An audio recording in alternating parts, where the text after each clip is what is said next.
Welcome That's back. the intro. Yep. you ruined my intro.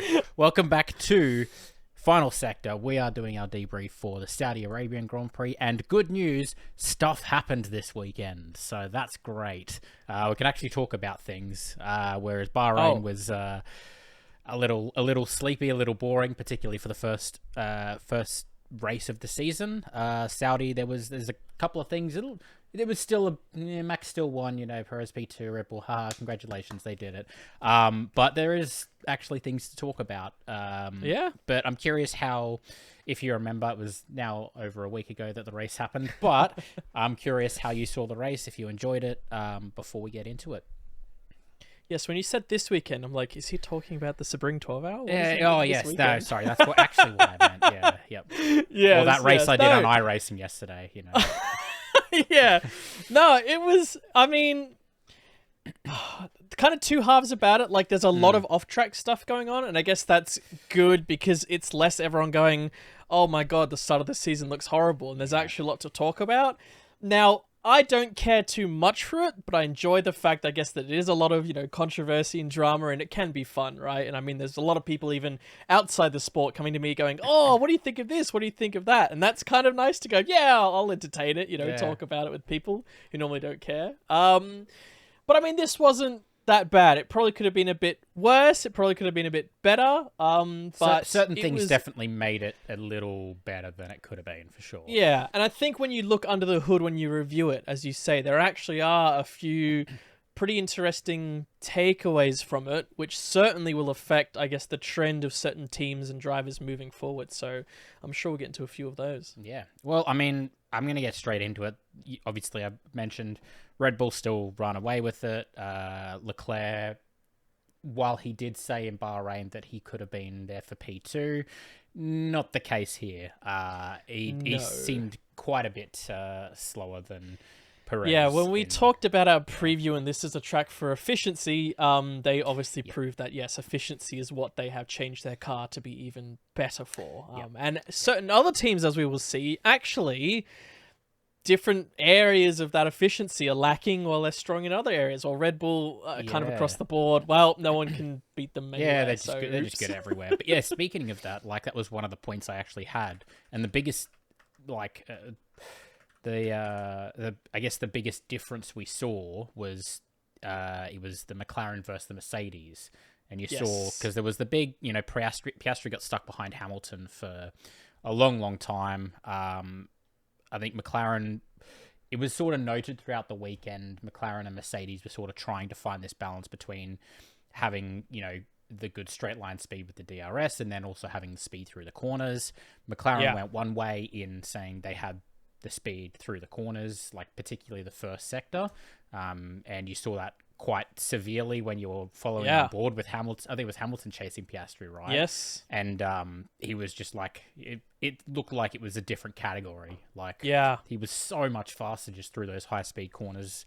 I think there was a stat that came out that there was certain corners where Hamilton had to lift off to 70% throttle on corners that Verstappen was able to go full throttle in. And it's that's a lot of downforce loss. Yes. But they had to do that because they were losing so much time. They didn't have in that the DRS. efficiency. Yeah, exactly. Yeah. So it kind of shows you the different ways you can build the car to try and make it as efficient as possible.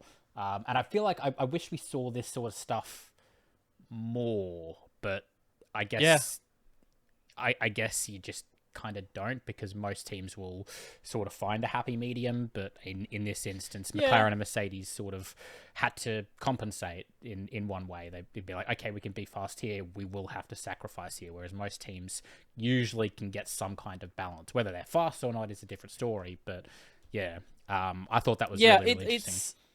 It was, and as you they even said, you heard some radio where they're going, oh, we're so slow on the straight, and we're struggling here, as drivers do, and I guess because a few drivers, particularly Hamilton, Norris, I think Piastri a little bit frustrated, and this seems like a frustrating track.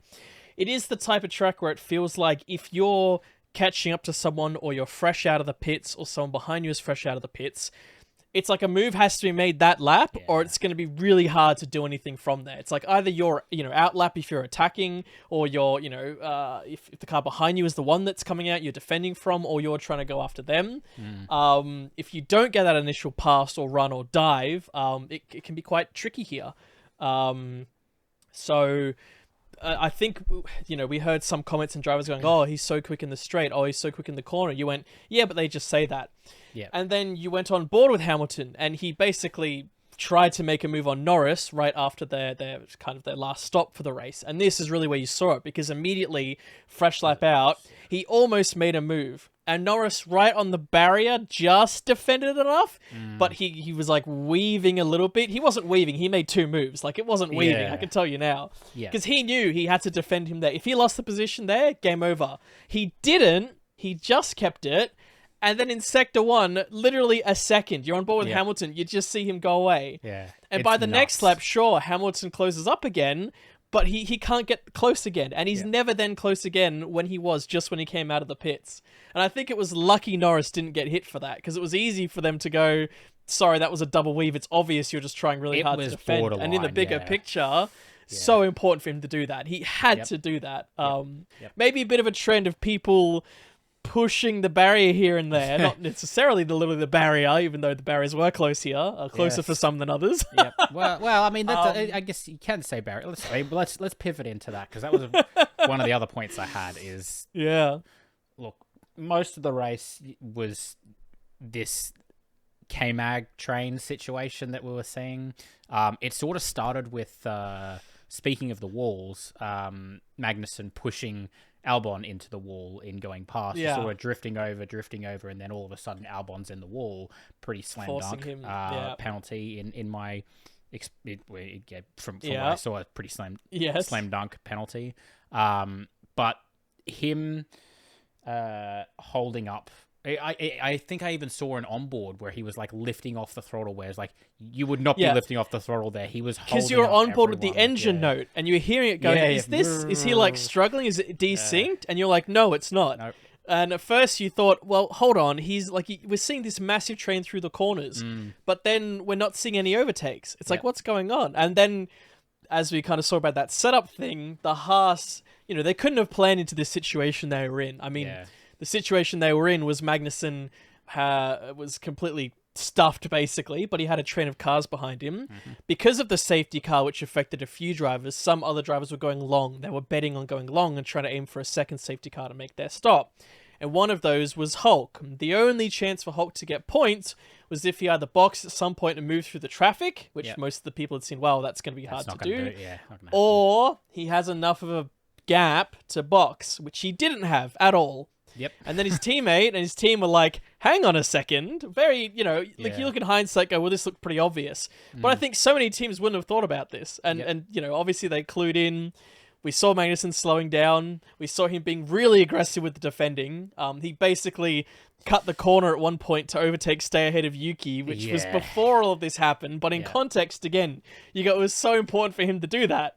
Because then once those guys got too hot, they couldn't make those daring passes. There was no chance for them. And then it was Magnussen go half throttle through all the corners, which there's no chance for him to overtake. Save all your battery. And then apparently the Haas is a rocket ship on the straight and no one could get near them. If they had to set up their car any other way, wouldn't have worked. True, and yet... Yep. And Magnussen's like the perfect kind of driver, because he's always a pretty aggressive defender in the best of times. So... he's kind of the best person, and he absolutely did it to perfection and got Hulk the gap, and he came out. He like extra did it. It's like 2.5 seconds ahead. He even buffered nuts, a little bit. Yeah, I got you, fam. I wanted to actually because it's one of those things that it's such an individual sport. It's masquerades as an individual sport for like almost all the time, that you sometimes just forget it is a team sport. And these are the sort of moments that, like, some people are,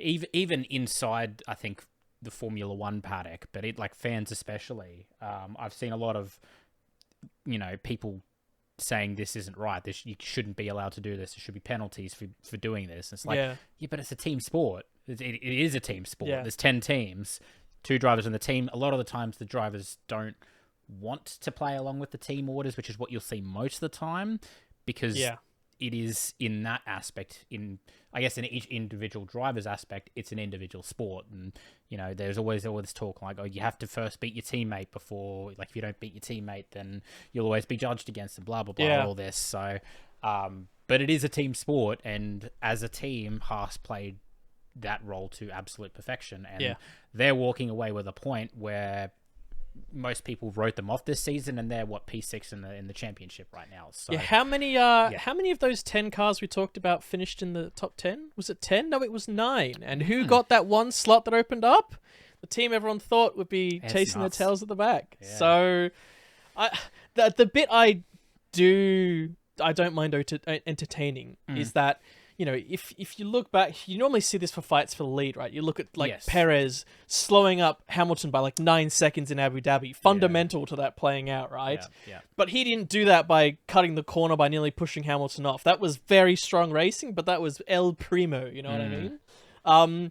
The argument here is that for Magnussen basically had to make 2 completely unsafe moves, which any of those failed, this wouldn't have worked out. Like, Albon would have got ahead, got that point easily. Yuki would have got ahead, got that point easily.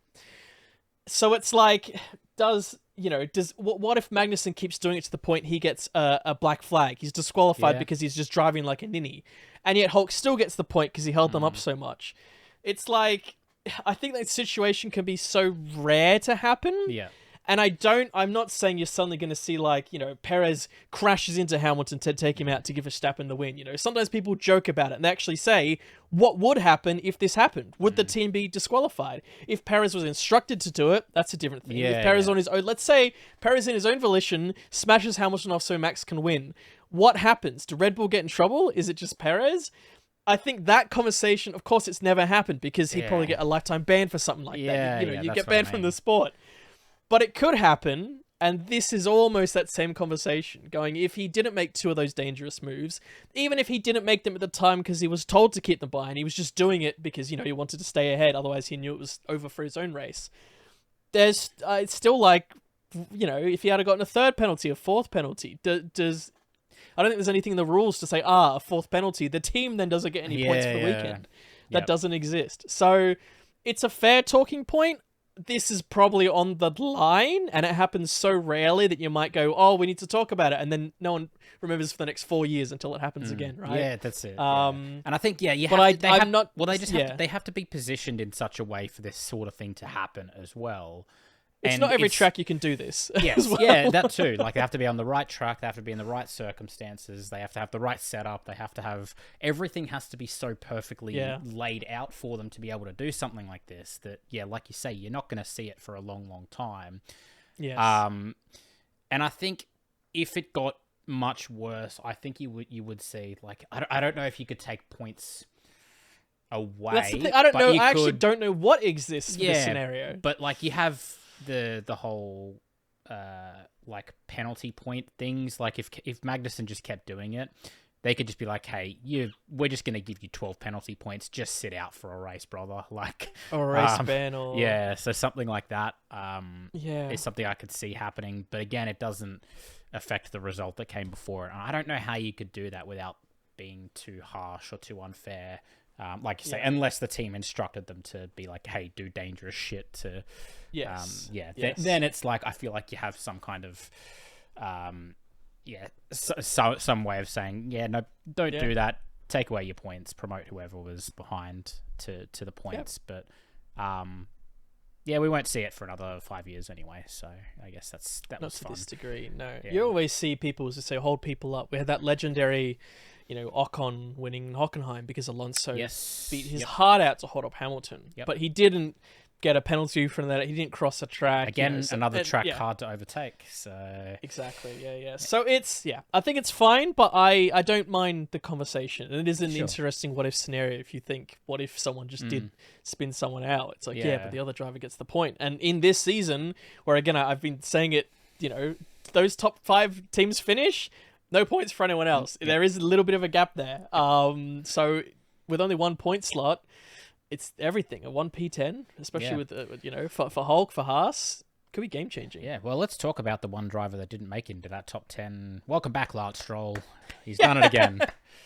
He had one good race before he went downhill. So he even started this race all right. yeah, I love when we saw this because it's not like suddenly it cut to it or you saw a yellow flag or you went, Stroll stopped. They were following Behrman. They were following Behrman from the helicam, and you see them cut through. You think Stroll's so close to overtaking him, and then you just see smoke. Bing! It still follows Behrman. You just see this car stop in the wall, move out of frame, and you go, "Did that just happen? Am I just seeing things? Was that a bug?" Yeah, it was really funny. The commentators are like, "Oh, it is Stroll on the wall." Yep.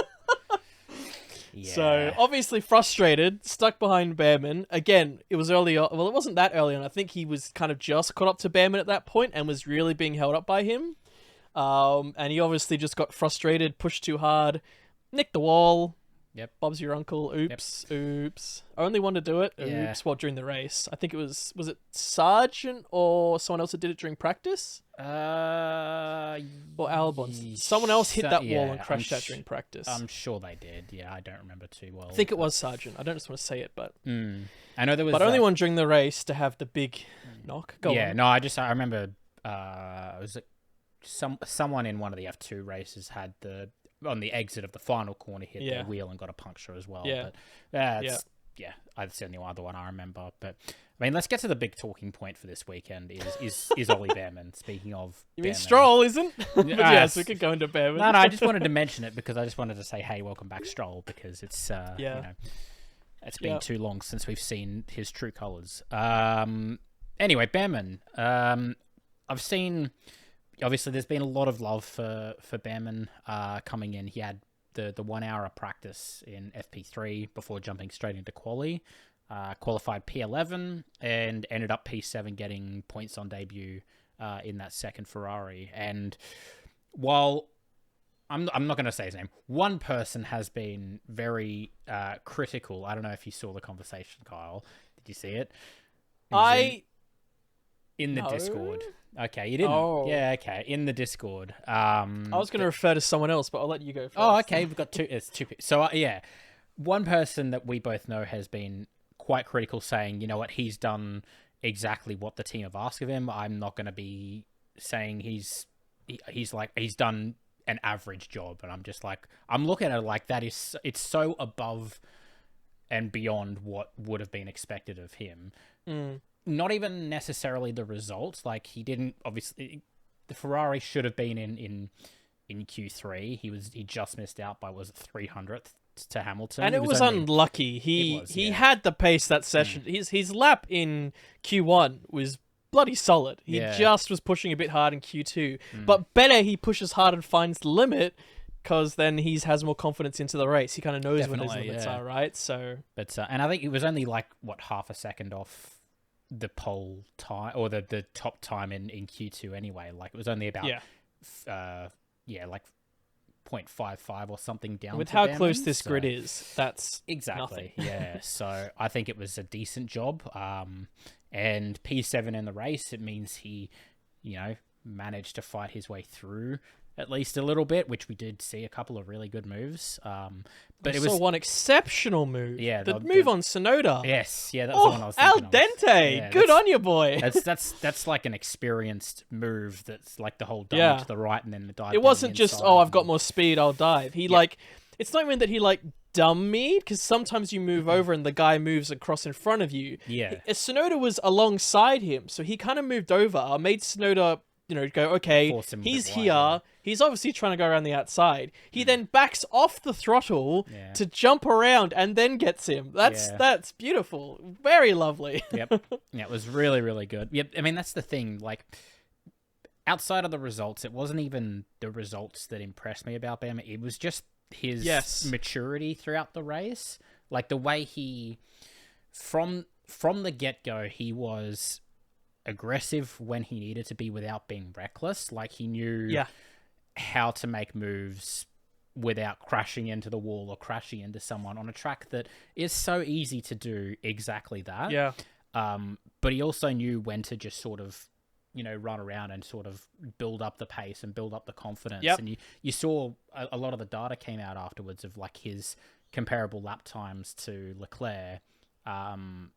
lap on lap to the end of the race. And by the end of the race, he was doing similar lap times to Leclerc. Like, it started out up here and down here, and by the end, he was like confident enough to be doing the same lap times, which in one race is already kind of insane. And to have the pressure of Norris and Hamilton on fresh tires behind you as well, when they pitted quite late for those soft tires, and could have easily cracked under the pressure, being told, hey, they're gaining half a second a lap, because those you on need their to fresh push. tires. You need to He could have How easily easy just is made it a mistake. Yes, massively bump a wall, massively do what Stroll did, right? Yeah. I mean, Yep.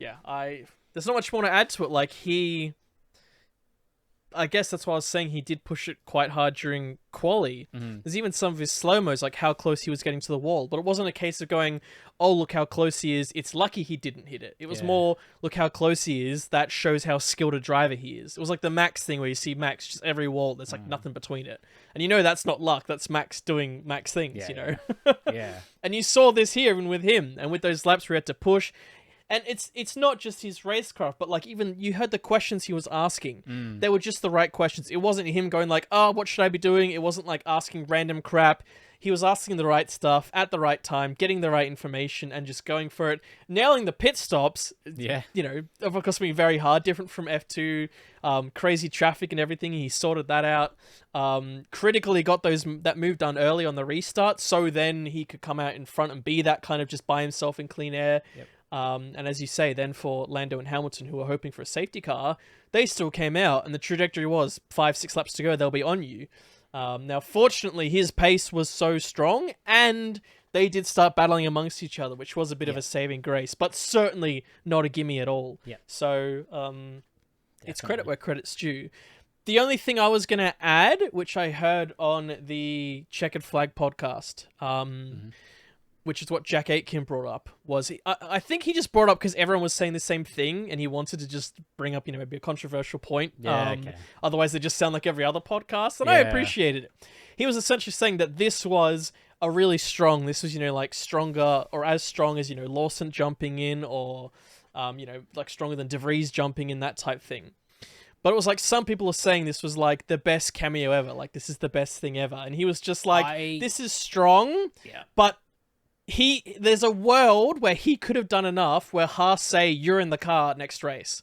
There's a world where maybe he could do that if he got a podium, got a fourth or something, right? And it wasn't impossible. He, after quali, was very upset. Even after his race, he says, I think I could have done more. Even he himself wasn't going, oh, it's great. He was like, I still more there. Yeah. And sure, this has got him on the grid for next year, almost certainly. And that's what's brilliant. But he probably could have done enough to be on the grid this year. And he didn't do that. But 1 in 1,000 drivers wouldn't have done that. Even a young Max Verstappen would have done that. Very few drivers would have done that. That's the only thing. It's like he did have that chance. And he probably was close to it. He was quite close to it. He could have qualified top 5, finished top 5, top 4. Yep. It's not out of the question. So it's still amazing. But he knows inside, he's like, oh, God, if Just what if. But at least he's still young. I mean, his first F2 weekend was shaky, but he was obviously starting this F2 weekend very strong, coincidentally, which was nice. Yeah, and that's the other thing before, like, we're going to touch on a little bit of F2 in a bit, but, like, he got pole position in F2, which... Massive turnaround after a difficult weekend. Prema looked awful at the first race, so he's got no points to speak of. He's one of the championship contenders for F2. Yep. He gets pole position on the second weekend after a weekend where he scored no points, and then gets bumped up to F1. So he gets no points in the second weekend as well. He will still take it, and he'd have to do so bad to lose this status now. It's almost, it's nigh impossible for him not to be there. Even if Ferrari didn't find a room for him, this is the type of thing that gets you noticed. Yep. But, It's the reason Nick DeVries got a drive in the first place as well. Yeah. Like, obviously he didn't manage to take hold of it, but, like, that's how you get the notice. Like, as much as F2 seems to be, like, that's the pathway as you go F3, F2, F1, unless you get one of these random, like, freak, I'm in the car in F1 as a reserve driver, F2 results just don't really mean that much anymore. It's a real shame.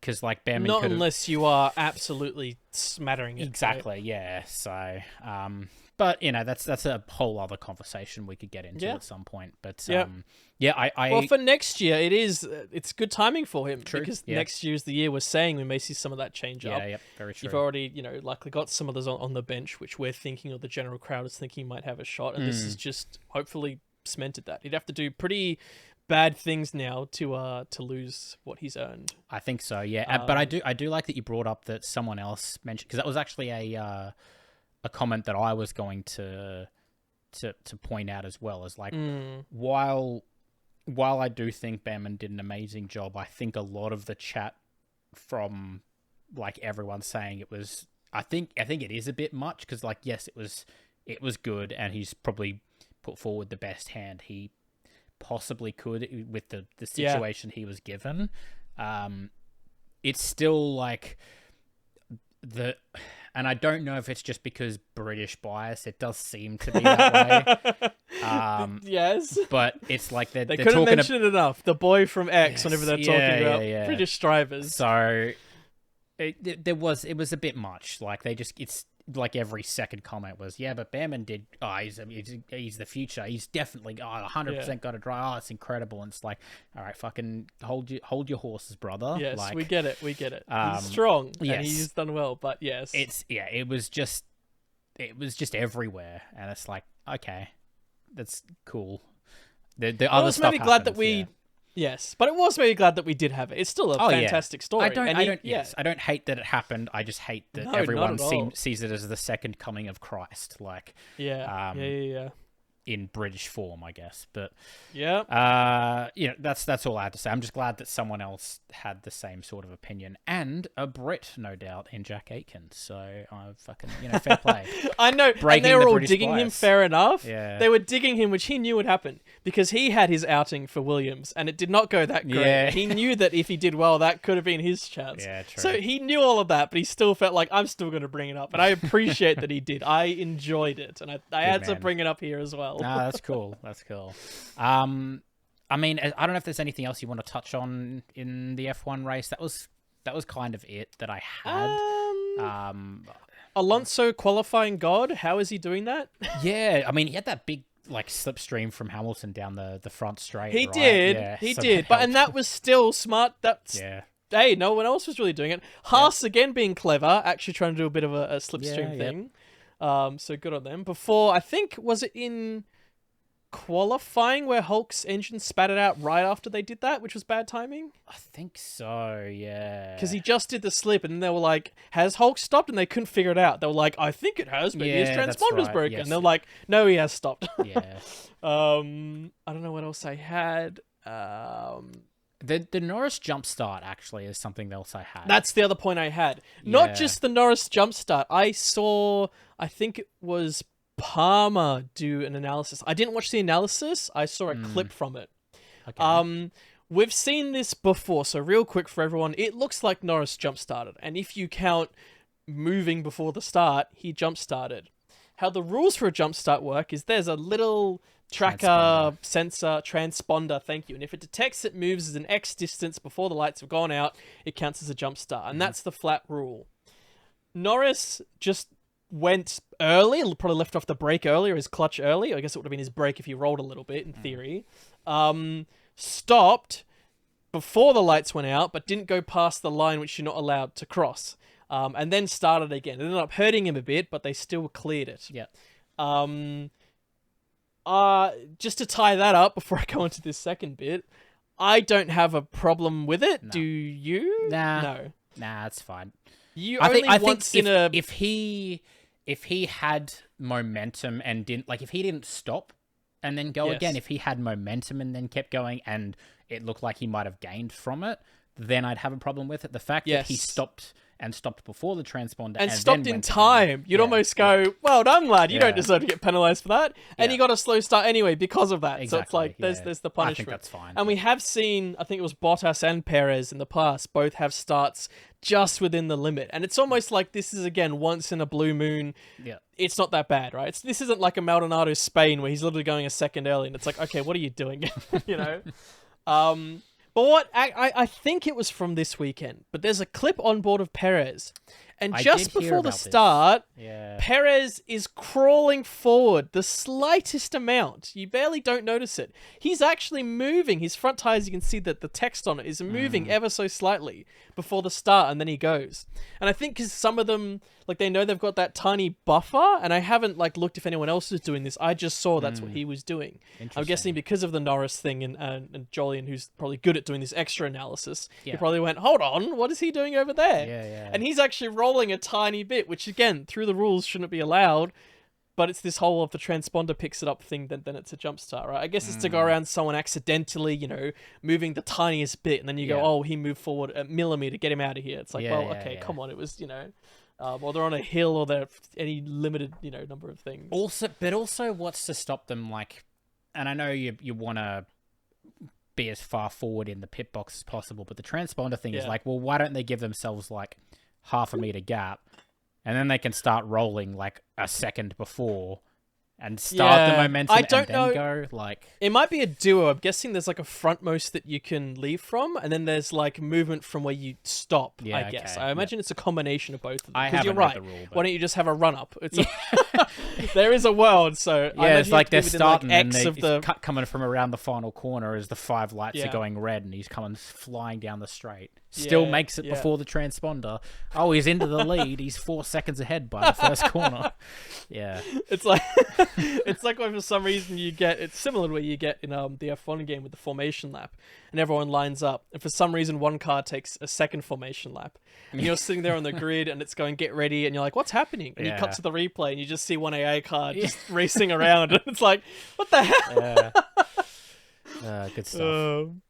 Yes. That's all I wanted to say was both. I think the jump is, it's interesting when it pops up, and maybe they'll chat about it in the, I wouldn't be surprised if someone in the driver briefing next race went, hey, can we just clear it out? But the Checo crawling thing, have a look at Jolyon's analysis, because I think that's quite interesting. Yeah. Whether it's pure coincidence or whether he might have been doing this for a while, or I don't know, but clearly maybe a few other drivers are actually clued into this system, and little advantages here and there. Drivers will take it if they can. Absolutely. Yeah, we know that from for a fact.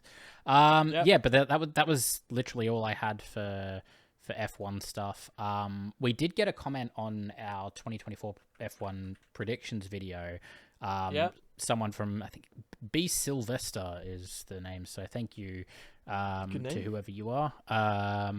But he wanted us to talk a little bit more about F2, which is something that I have wanted an excuse to do for a bit. It's one of those things where either not both of us are super invested in it at the time, or it's like our debriefs and stuff already go way too long. Trying to tack something on at the end, like with F2, F3, F1 Academy as well, is like, it's just too long. But like, if someone wants it, that's enough of an excuse for me. Like, I do want to talk about it. I don't know if doing a whole video talking about the F2 is something that we'll do. No. I just don't think, one, we have the time. Maybe a whole season debrief, maybe. But... Yeah, I think something like that. But I do want to actually, like, maybe at the end of every one of these debriefs, if there's been F2, F3, maybe F1 Academy as well, just sort of have a couple of thoughts of what we think. Like, keep it really brief, but it is something that I think both of us are endeavoring to actually watch this year pretty closely, because it's a real interesting season, particularly F2.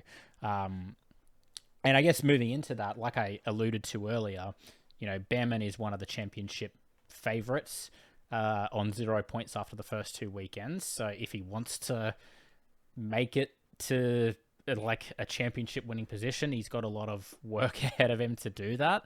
And the other one is Victor Martins as well, who is still sitting on 0 points. And these were like the 2 favorites, which is insane to think about. Behrman obviously and they're not there, but they don't have points for very different reasons reasons. Yeah, ART is they're just not that good. They're just real weak. Like, I think that they're talking about like tire wear or something being like, they just have real excessive tire wear. Zach O'Sullivan looks like he's having a little bit of trouble getting to it. Martins obviously is the second year. He's gotten close. He to looks points. Strong, but he's either getting a little bit biffed shafted, or just halfway through his car fails. Or it almost feels like if he had a competent, well-running car and wasn't near anyone, he'd be hitting these.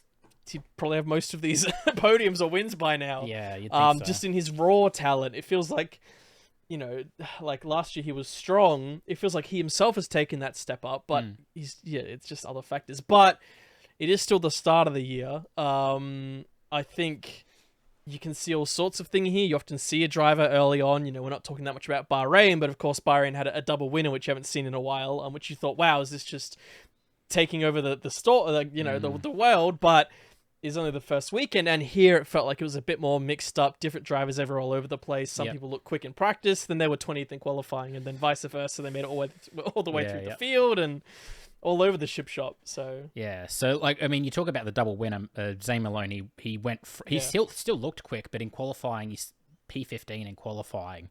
But he managed to get to P5 in the sprint. Like, he was driving very well, which is the reason he did so. So his racecraft looks a big step up. And he's got a car that, at least in race trim, it's similar in Bahrain. Like in race trim, it looks. Was it the Rodin? He's in the Rodin, isn't it? Like, it looks like so, yeah. It looks like the best race trim car.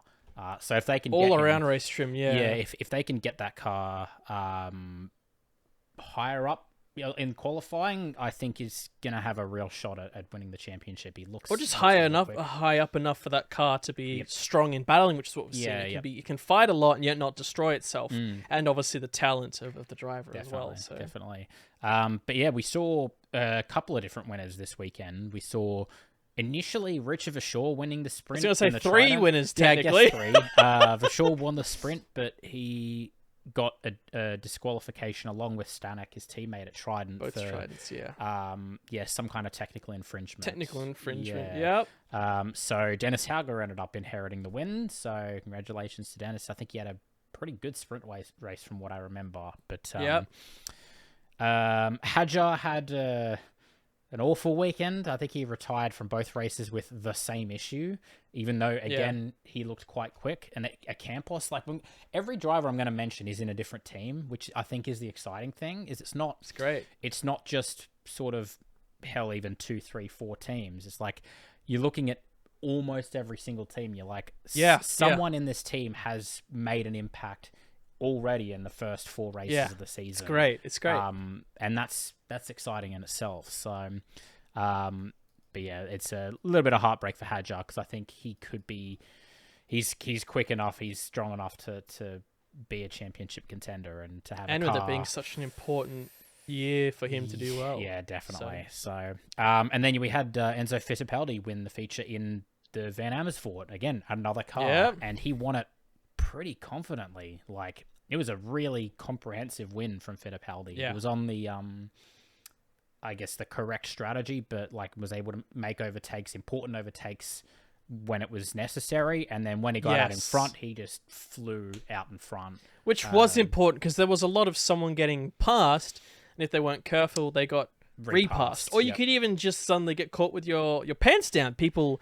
It was a lot of overtakes on weird corners in F2. Just halfway around like a fast right-hander, and then someone suddenly is overtaking around it. Or the curb, on the inside on the curb. It's like, what? Like that classic phrase. Jack Crawford, I think it was, who went down the inside on the painted curb, and you're like, I don't think anyone's the classic phrase of inventing pieces of racetrack on a track like this, which has no spare pieces of racetracks. There's walls. That was impressive. Yep. Good stuff.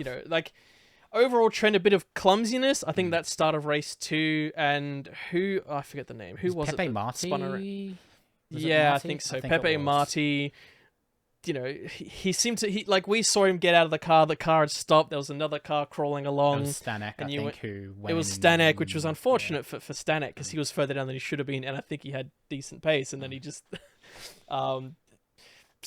Go to that in a second, but Pepe Marti, he spun around at first. You went, oh, telltale, he got bumped from behind, and then you saw it. It's like no, you just dropped. No, he's. And it did look, even when you didn't see anyone touch him, it did look like someone had just come up and kicked the car or something, just the way it spun. Yeah. And unfortunately, ended up shredding and smashing his way into 4 other cars. So then there was 4 other wounded cars out there, and even with that, the race was still, fighting people all over the place. But I was mainly talking about for Stanek because this is a new car, of course, and it's a new car aerodynamically and how it works and how it sounds, and they don't have the tire blankets, and they've changed the car for that.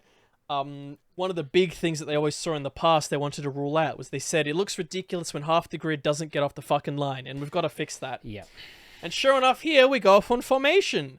Oh, there's a car stuck on the track. Wheel it back. Yep. We start the race. There's like 3 cars that for a second don't fucking get anywhere. There's 2 at the back that take like 5 seconds to get anywhere.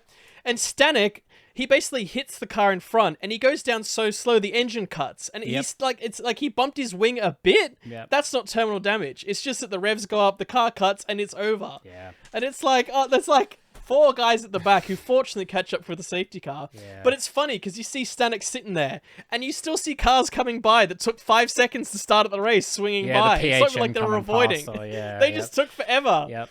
Like both the Williams Academy drivers couldn't start the sprint. It's like... Yep. I thought we were going to fix this, and it's even worse. This just looks dumb. Like I don't blame the drivers because this just everyone's doing it, and everyone did it in the past, and it's still a thing. I'm like, can we just get rid of this? Yep. This is just dumb. Why is this a thing? We're gonna have another plane crash accident again. Let alone that it just looks dumb. I'm like, come on. I don't know what is causing it. Like obviously it's the clutch. There's some kind. Obviously the clutch start for whatever reason. The clutch start is just. You miss it once and it's done. Yeah, and because then, they have to restart the car in the garages with the little fucking vacuum. The starter at the things. back. Yeah.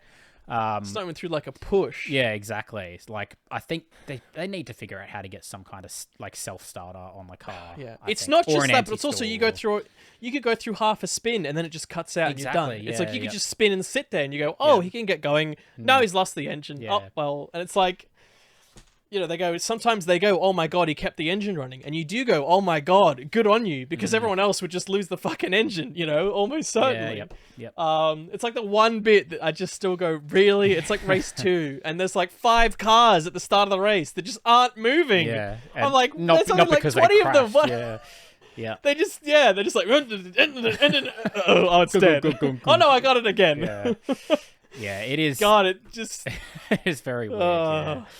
It's a new car. Come on, what? Should have fixed all this stuff. Yeah, no. I was just like not happy about that. No, fair enough. You know what? If we're airing grievances, what I am gonna say, I fucking hate F2. Get rid of it. No, I think this has to do with the broadcast more than actual Formula 2. Oh yeah, because this is something that Formula 1 has done before that has made me pissed off, and I assume it's the same broadcast.